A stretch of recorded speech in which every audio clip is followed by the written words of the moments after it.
আসসালামু আলাইকুম। CSS Bangla tutorial সিরিজে আপনাদেরকে স্বাগতম জানাচ্ছি। আমি Mohammad Sohel Rana.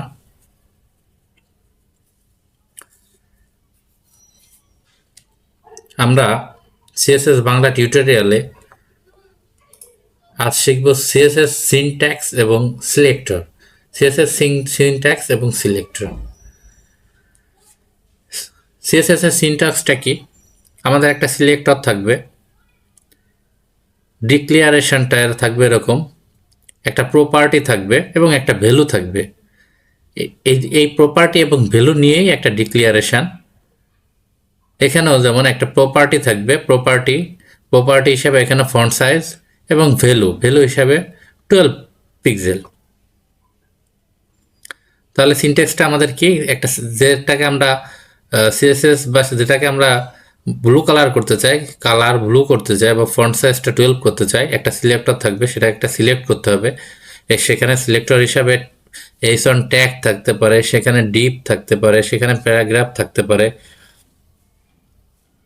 What ever etcetera অনেক কিছু থাকতে পারে। সেখানে যে কোনো একটা ট্যাগটাকে আমরা দিয়ে সিলেক্ট করতে পারবো, অথবা আমাদের একটা ডিপ থাকতে পারে।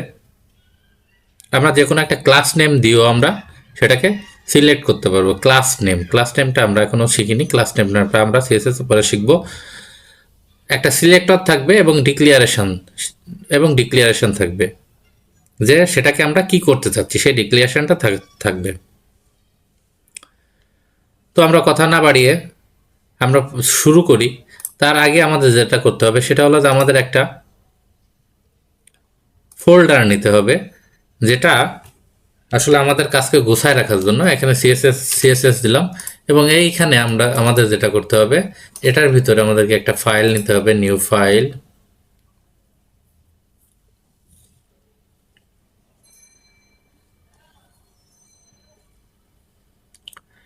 আমাদের একটা নিউ ফাইল নিতে হবে এবং এটাকে আমরা নাম দিচ্ছি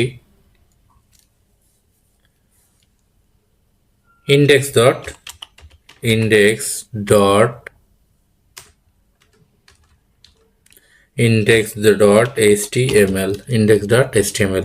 আমরা তো এইচটিএমএল ফাইলকেই আমরা সিএসএস করব।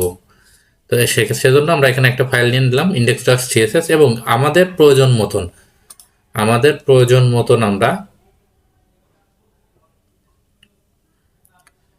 আমরা আরো ফাইল অ্যাড করব।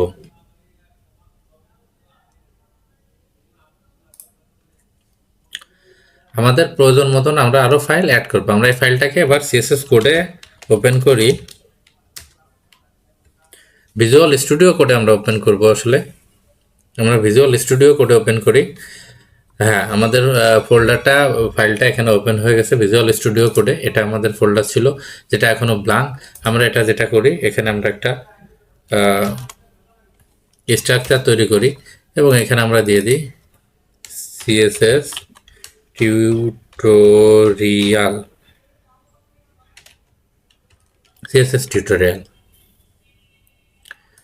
আমরা আউটপুট যদি দেখি, লাইভ সার্ভার যদি আমরা আউটপুট দেখি, ওপেন উইথ লাইভ সার্ভার, তাহলে আমরা দেখতে পাচ্ছি এখানে যে আমাদের টাইটেলটা চেঞ্জ হয়েছে সিএসএস টিউটোরিয়াল, এবং আমরা একটা ব্ল্যাঙ্ক একটা জিনিস দেখতে পাচ্ছি।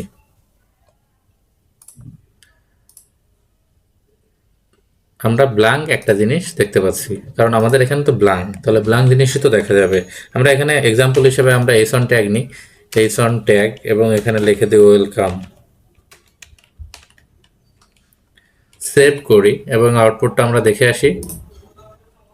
হ্যাঁ, ওয়েলকাম, আমাদের আউটপুটটা চলে আসছে, কাঙ্ক্ষিত আউটপুটটা চলে আসছে। আমরা এটাকে স্টাইল করব। স্টাইল করতে গেলে আমরা শিখেছি HTML শিখতে গিয়ে আমরা যেটা এইখানে আমরা স্টাইল দিয়ে যেটা লিখেছি, স্টাইল দিয়ে আমরা যেটা করছি, যে এটা ব্যাকগ্রাউন্ড কালার, সে ব্যাকগ্রাউন্ড কালার অ্যালায়েন্স ব্লু আমরা দিয়ে দিই ব্যাকগ্রাউন্ড কালার। দেখি আমাদের ব্যাকগ্রাউন্ড কালারটা অ্যাপ্লাই হলো কিনা। আউটপুটটা দেখা যাচ্ছে, হ্যাঁ, ব্যাকগ্রাউন্ড কালারটা আমাদের অ্যাপ্লাই হয়েছে। এটা আমরা এটাও আমাদের একটা সিএসএস এর একটা পার্ট। আমরা যে এটা যেটা করলাম, এটা হলো আমাদের ইনলাইন সিএসএস। আমরা লাইনের মধ্যে এইসন ট্যাগের আমার লাইনের মধ্যে আমরা সিএসএসটা করতেছি আমরা ইনলাইন সিএসএস। আমাদের প্রজেক্টের এক্সাম্পল, আমাদের প্রজেক্টে অনেক সিএসএস থাকতে পারে, সেক্ষেত্রে আমরা ইনলাইন সিএসএস সেখানে গিয়ে চেঞ্জ করাটা পসিবল না বা অনেকটা কষ্টসাধ্য ব্যাপার। সেই ক্ষেত্রে আমাদের সিএসএস এর আর একটা ওয়ে আছে, সেটা হলো আলাদা একটা ফাইল, যে ফাইলটার এক্সটেনশন কি হবে আমরা এর আগে জানছি যে সেটার এক্সটেনশন হবে ডট সিএসএস। আমরা ফাইলের নাম যা খুশি সেটা রাখতে পারি, বাট আমাদের এক্সটেনশনটা হবে ডট সিএসএস। এটা আমাদের ইনলাইন সিএসএস এবং সেটা আমাদের কি এক্সটার্নাল সিএসএস। আর আমাদের আরেকটা সিএসএস এর অপশন আছে, সেটা হলো ইন্টারনাল সিএসএস। ইন্টারনাল সিএসএসটা কি আমরা এখানে যদি দিই, আমরা হেড ট্যাগের মধ্যে এটা করতে হবে স্টাইল যদি দিই, আমরা এখানে স্টাইল নিই এবং আমরা এইখানে দিব না, এটা আমাদের সিনটেক্স আগে যেভাবে আছে, সিনটেক্স যেভাবে আছে আমাদেরকে কিন্তু একটা সিলেক্টর থাকতে হবে। তাহলে সিলেক্টরটা কি, আমরা এখানে সিলেক্ট করব কাকে, এইসন ট্যাগকে। এইসন ট্যাগটাকে আমরা সিলেক্ট করব এবং এইসন ট্যাগকে, আচ্ছা এখানে আমরা দেব background colour alliance blue.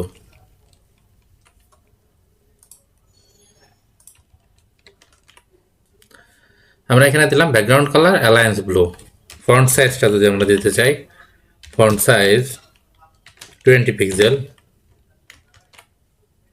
Save করলাম। হ্যাঁ, আমাদের 20 পিক্সেল ফন্ট সাইজ এবং ব্যাকগ্রাউন্ড কালারও কিন্তু চলে আসছে। আমরা কিন্তু আগের মতন এবার এইখানে কিন্তু আমরা সিএসএস ব্যবহার করিনি, আমরা কিন্তু এখন ইন্টারনাল সিএসএস, আমাদের ইন্টারনাল সিএসএস আমরা ব্যবহার করছি এবং সিলেক্ট করছি সিলেক্টর হিসাবে। সিলেক্টর হলো এইসন এবং এটার background colour alliance blue, font size 20 pixel.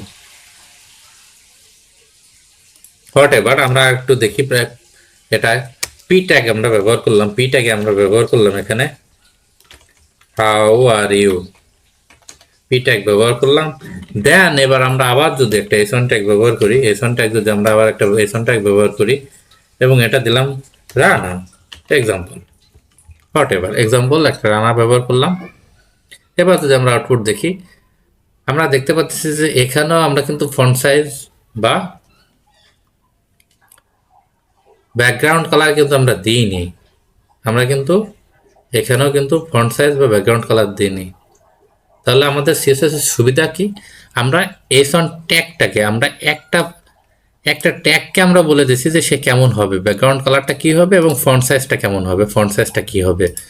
আমরা যতবার ওয়েব পেজে আমরা ব্যবহার করব এইসন ট্যাগ, আমাদের কিন্তু এই সেম ব্যাকগ্রাউন্ড কালার এবং এই সেম ফন্ট সাইজ দুইটাই কিন্তু চলে আসবে। আমরা যতবারই ব্যবহার করি না কেন সেম একই জিনিস আসবে। তাহলে কি হলো, আমাদেরকে কোড কম লিখতে হলো, কিন্তু আমরা সেটাকে বারে বারে ব্যবহার করতে পারতেছি। তাহলে সময়টা বেঁচে গেল, আমাদের কোডটা কম লিখতে হলো। সিএসএস এর ইন্টারনাল সিএসএস বা এক্সটার্নাল সিএসএস দুইটারই এই একই সুবিধা। আমরা যদি ইনলাইন সিএসএস করতাম তাহলে কিন্তু এখানে আমাকে লিখতে হতো, আবার এখানে লিখতে হতো। তাহলে এক্সটার্নাল সিএসএস বা ইনলাইন সিএসএস, এটা ইন্টারনাল সিএসএস, এই দুইটারই একই সুবিধা,